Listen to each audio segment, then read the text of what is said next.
आपके मकान को बनाए आपके सपनों का आशियाना, डेकोर वॉलपेपर।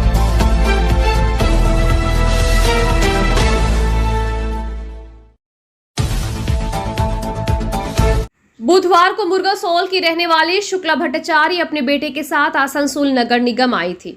शुक्ला भट्टाचार्य की उम्र 79 साल है। वो अपने बेटे के साथ बुजुर्ग पेंशन के लिए आई थी। उम्र की वजह से शुक्ला भट्टाचार्य को चलने फिरने में काफी परेशानी होती है, लेकिन फिर भी अपने बुजुर्ग पेंशन के मसले को हल करने के लिए वो किसी तरह नगर निगम आई। जब इस बात का पता नगर निगम के चेयरमैन अमरनाथ चटर्जी को चला तो उन्होंने तुरंत शुक्ला भट्टाचार्य और उनके बेटे सुब्रत को अपने चैम्बर में बुलाया और उनकी परेशानी को सुना। चेयरमैन ने उनको आश्वासन दिया कि उनकी समस्या का जल्द से जल्द समाधान कर लिया जाएगा। इतना ही नहीं, अमरनाथ चटर्जी के निर्देश पर बुजुर्ग महिला और उनके बेटे को नगर निगम के वाहन से उनके घर तक छोड़ा भी गया। इस संदर्भ में शुक्ला भट्टाचार्य ने कहा कि आज वो अपने पेंशन के मसले के समाधान के लिए आई थी। अमरनाथ चटर्जी ने उनको आश्वासन दिया कि उनका काम बहुत जल्द हो जाएगा और उनको नगर निगम की गाड़ी से घर पहुंचाने का इंतजाम भी किया गया। वो नगर निगम और अमरनाथ चटर्जी के कार्य से बेहद खुश दिखी। वहीं संदर्भ में नगर निगम के घोषित उप मेयर वसीमुल हक ने कहा कि जब भी कोई लाचार बुजुर्ग व्यक्ति नगर निगम आता है तो सभी की एक कोशिश रहती है कि उनके कार्य को जल्द से जल्द किया जाए और उनकी समस्या का समाधान निकाला जाए। यही वजह है कि आज मुर्गासोल से आई इस महिला के पेंशन के मसले को जल्द से जल्द सुलझाने का आश्वासन दिया गया और चूंकि उनके पास घर वापस जाने का कोई साधन नहीं था, इसलिए नगर निगम के वाहन से उनको घर पहुंचाने का इंतजाम भी किया गया।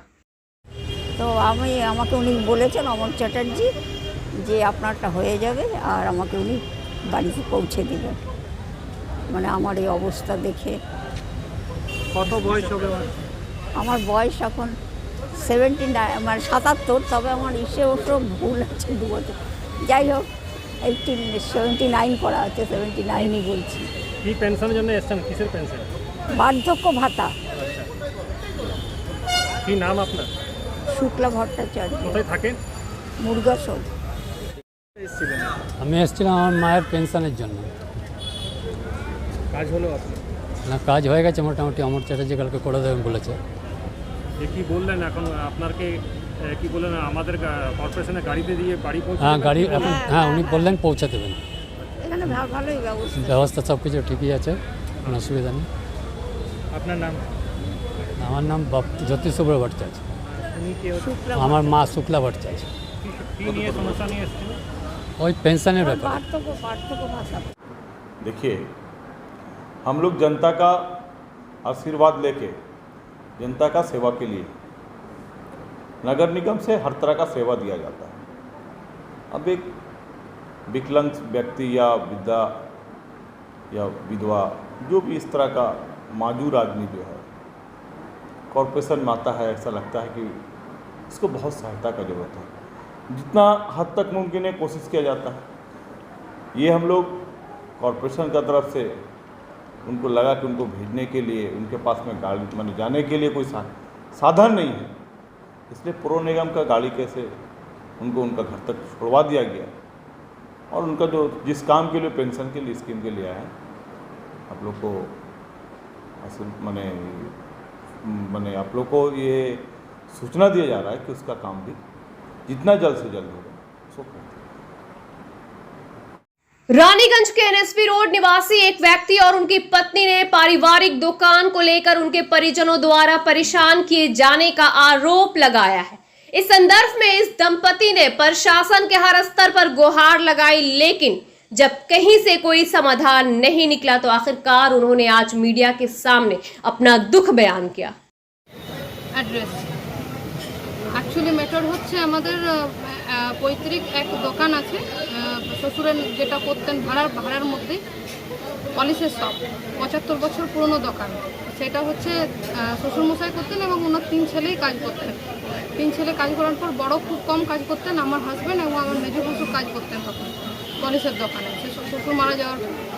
শ্বশুর মারা যাওয়ার কিছুদিন মেজো ছেলে কাজ করেছেন এবং তারপরে ওনার শরীর খারাপ হয়, ওনার লিভারের প্রবলেম হয়ে যায়, খুব এক্সেস ড্রিঙ্ক করতেন তার জন্য।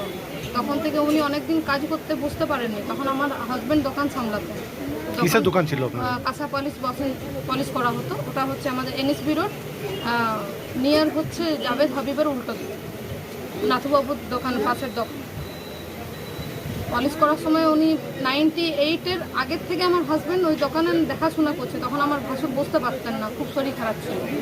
তারপরে উনি যখন শ্বশুর মারা যায় তখন রেন্ট রিসিট কাটতো শ্বশুরের নামে। শ্বশুর মারা যাওয়ার পরও রেন্ট রিসিট শ্বশুরের নামেই কাটতেন। ভাড়ার মালিক শঙ্কর প্রসাদ শর্মা, উনি তখন ট্রান্সফার করেন, শাশুড়ির নামে ট্রান্সফার করেননি। হঠাৎ করে আমার মেজো ভাসুরের নামে ট্রান্সফার করে, নামটা রিসিট কাটতে শুরু করেন।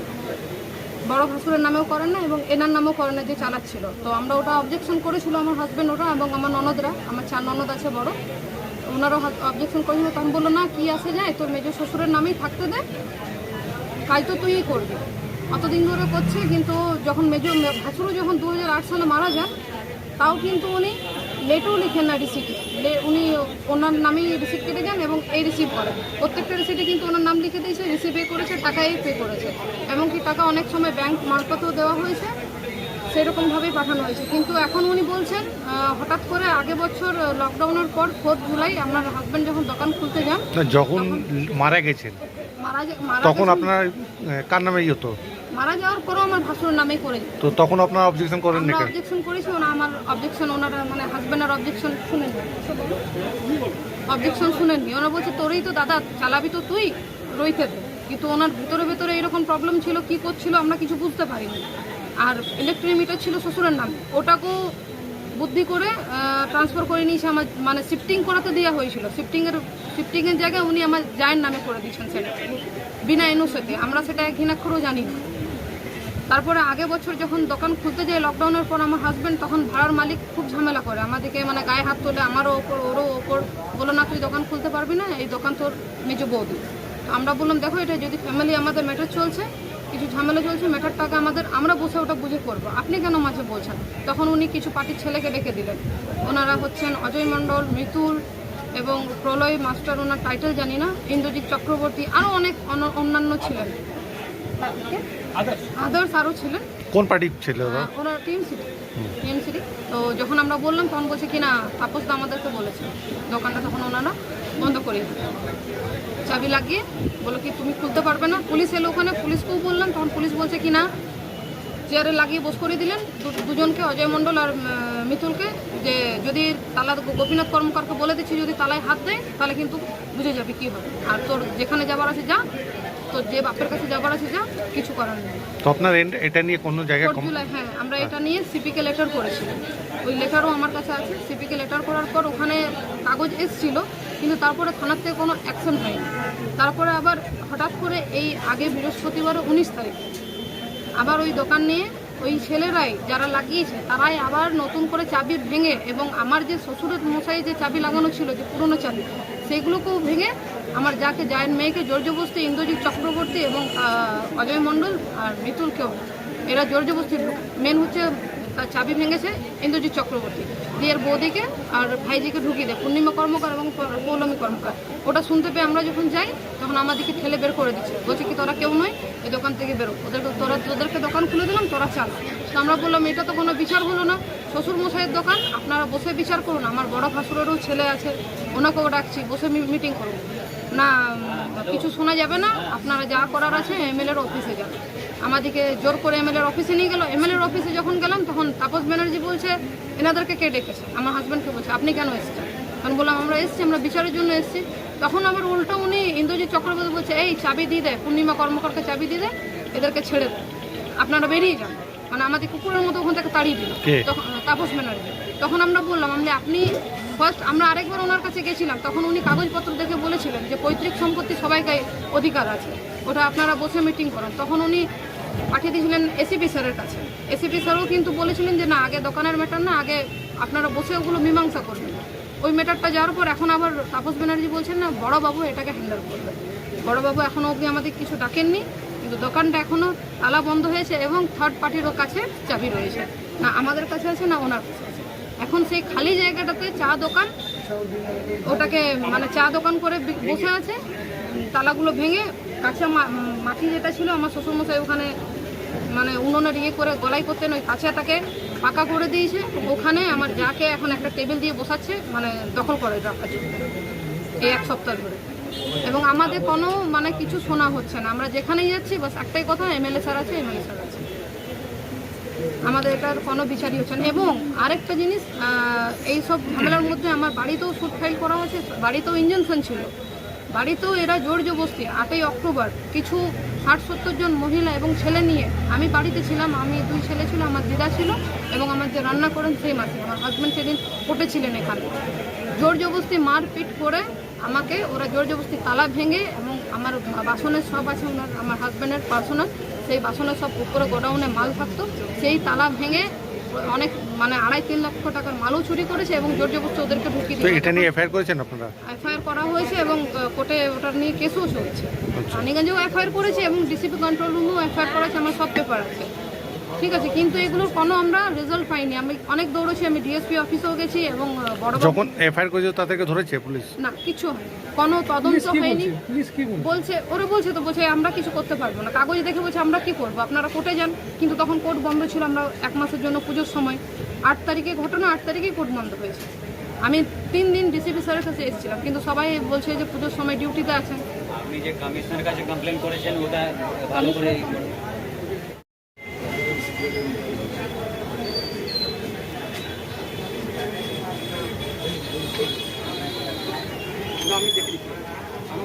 একটা কমপ্লেন হচ্ছে এটা, যেটা আমি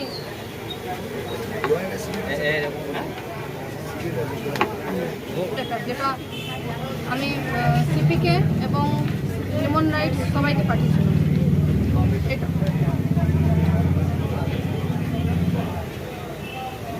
এগুলো এই অ্যাড্রেসে গেছে, হিউম্যান রাইটস থেকে এটাকে ডায়েরি করা হয়েছে, তার নাম্বারও আছে আমার কাছে। আসার পর এটাকেও আটকে রেখেছে।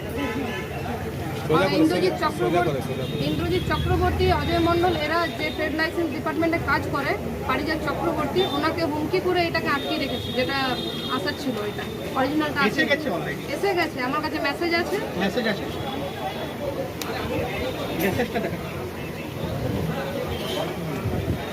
আমরা চাই সঠিক বিচার হোক, ওনারও আমার জায়ের মেয়েরাও যেন ওটার শ্বশুরের। गुरुवार को आसनसोल चैम्बर ऑफ कॉमर्स का चुनाव होने वाला है। इसे लेकर न सिर्फ चैम्बर के सदस्यों बल्कि पूरे आसनसोल के लोगों में एक कौतूहल बना हुआ है। इस संदर्भ में हमने आसनसोल नगर निगम के 41 नंबर वार्ड के पार्षद रणवीर सिंह उर्फ जीतू सिंह से बात की। आइए सुनते हैं उन्होंने क्या कहा। देखिए, आसनसोल चैम्बर ऑफ कॉमर्स जो है वो 41 नंबर वार्ड में पड़ता है और हमारा घर भी चैम्बर के ठीक सामने में है। हम चैम्बर के मेंबर इसलिए नहीं है कि चैम्बर में काम बोलते कुछ होता नहीं है। वो आज 5 साल से जो भी वहाँ का पदाधिकारी है, प्रेसिडेंट, सेक्रेटरी, ट्रेजरर, उन्होंने काम बोल के कुछ नहीं किया जो हम देखते हैं। और चैम्बर का प्रेसिडेंट एक बहुत बड़ी पोस्ट है, आसनसोल चैम्बर ऑफ कॉमर्स का सेक्रेटरी का भी बहुत बड़ी पोस्ट है। जगह जगह जाना पड़ता है, आसनसोल इंडस्ट्री को रिप्रेजेंट करना पड़ता है। वहाँ पर एक शिक्षित प्रेसिडेंट होना चाहिए जो कि कुछ बोल सके, जिसको कुछ नॉलेज हो और जो कम से कम ग्रेजुएशन होना चाहिए मेरे हिसाब से। और जो सेक्रेटरी और जिस आदमी का अपना बिजनेस हो, वो भी एक बहुत बड़ा मुद्दा है। किंतु यहाँ देखा जा रहा है कि जो चैम्बर का प्रेसिडेंट खड़ा हो रहे हैं, एक प्रेसिडेंट नाम नहीं लूँगा, मुझे ये लगता है कि वो 10-12 क्लास पास हैं। और जो सेक्रेटरी में एक सेक्रेटरी खड़ा हो रहा है, उनका अपना बिजनेस बोल के कुछ नहीं है। मैंने इससे ये साबित होता है कि ये चैम्बर बिजनेसमैन के लिए नहीं है, ये चैम्बर बिजनेस करने के लिए कुछ धंधोबाजों के लिए है, जो कि मैं देखता रहता हूँ हमेशा। आज जो सेक्रेटरी एक खड़ा हो रहा है, उसका बिजनेस बोल के कुछ नहीं। अगर उसका कुछ बिजनेस है तो दिखाए उसका टर्नओवर कितना है, उसका इलेक्ट्रिक का बिल उस ट्रेड लाइसेंस के ऊपर आता कि नहीं, वो दिखाए। वो खाली किसी तरह एसी ऑफिस मिल जाएगा, इधर उधर मारेंगे, उसके लिए वो सेक्रेटरी में खड़ा हो गया। अब प्रेसिडेंट साहब को तो आप जानते ही हैं, वो बहुत बड़े बिजनेसमैन हैं, कितने हैं, क्या करेंगे, एक शेड बना देने से नहीं होगा। आपने इंडस्ट्री को कितना ग्रोथ किया आसनसोल में वो आपको दिखाना होगा। लोगों का कितना बैंक में जो कर्जा है, आपने कितना जो फैक्ट्री बंद हो गया कितना उनको पैसा माफ़ कराया वो दिखाने से होगा। यहाँ ट्रेड लाइसेंस में 200 रुपया फीस कम देना, टैक्स में कम कराना वो कोई बड़ी बात नहीं है। इंडस्ट्री का ग्रोथ क्या किया? आज जो ECL में जो काम चलता है वो लोगों के पास काम नहीं है, इसको में जो एनसैलरी है उनके पास काम नहीं है, उसके लिए आपने क्या किया? जो भी है इसको आपको देखिए। और मैं हाथ जोड़ के सब member as a ward councillor 41 number का मैं सबको विनती करता हूँ, आप अपना जब मत डालिएगा तो ये 2 चीज़ को याद रखिएगा। कम से कम शिक्षित प्रेसिडेंट होना चाहिए और अपने बिजनेसमैन होना चाहिए, चाहे वो प्रेसिडेंट हो या सेक्रेटरी हो या ट्रेजरर हो। सबको गुड लक, दोनों टीम को गुड लक, यूथ को भी गुड लक और गोरी फॉर ग्लोरी को भी गुड लक।